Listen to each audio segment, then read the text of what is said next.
இப்போ வந்து ஒரு யங்ஸ்டர்ஸ்லேருந்து ஓல்ட் ஏஜ், மிடில் ஏஜ் எல்லாத்துக்குமே இருக்கக்கூடிய ஒரு காமனான ப்ராப்ளம் அப்படின்னா கைனகோமேஷியா அப்படின்னு சொல்லக்கூடிய ஆண்களுக்கு இருக்கக்கூடிய மார்பக வளர்ச்சி.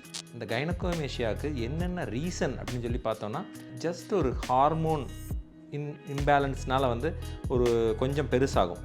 அந்த மாதிரி இருக்கிறவங்களுக்கு வந்து நம்ம வந்து வேரியஸ் கிரேட்ஸ் இருக்குது. ஃபஸ்ட்டு வந்து ஒரு கொஞ்சம் தான் இருக்கும். அந்த நிப்பிள் ஏரியோலாக்கு பின்னாடி ஒரு சின்ன கட்டி மாதிரி இருக்கும். அது வந்து கிரேட் 1 அப்படின்னு சொல்லுவோம்.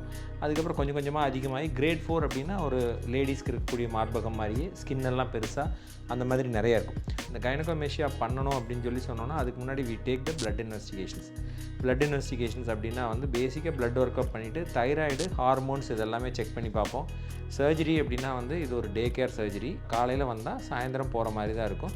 இது எடுத்ததுக்கப்புறம் உங்களுக்கு வந்து ஃப்ளாட்டான செஸ்ட் வந்துடும். அதுக்கு வந்து நம்ம வந்து அந்த கார்மெண்ட்டுங்கிறது ஒன்று கொடுப்போம், டைட்டாக இன்னர் வேர் மாதிரி. அது வந்து ஒரு 6 வீக்ஸ் போட வேண்டியிருக்கும்.